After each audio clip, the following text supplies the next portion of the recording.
हिंदू धर्म में कई ऐसे तीज त्योहार हैं जिनका अपना विशेष महत्व है। इन्हीं में से एक है तुलसी विवाह।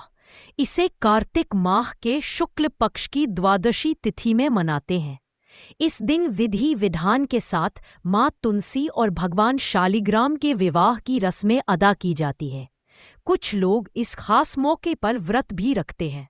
धार्मिक मान्यताओं के हिसाब से इस खास पूजा को करने से जिंदगी में आने वाली सारी बाधाएं खत्म हो जाती हैं। वहीं तुलसी विवाह के दौरान अविवाहित लोग कुछ उपायों के जरिए शादी के योग को पक्का करने का वरदान मांग सकते हैं। माना जाता है कि सच्चे मन में ऊंची अलग रहेगा। तुलसी विवाह के दौरान अविवाहित लोग कुछ उपायों के जरिए शादी के योग को पक्का करने का वरदान मांग सकते हैं। से इस दिन मांगी जाने वाली कामना पूरी होती है। तुलसी विवाह पूजा के दौरान एक चीज जरूर शामिल करनी चाहिए। कहते हैं कि पूजा में इसे शामिल करने से सोया हुआ भाग्य तक जाग जाता है। जाने कुछ आवश्यक बातें पूजा में जिनका ध्यान रखना अनिवार्य है। तुलसी विवाह की पूजा में भोग लगाने के लिए खूब तैयारी की जाती है।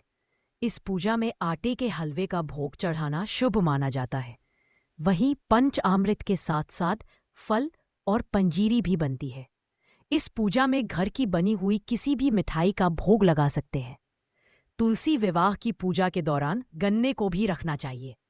कई लोग इस पूजा में मंडप बनाने के लिए भी गन्ने का इस्तेमाल करते हैं।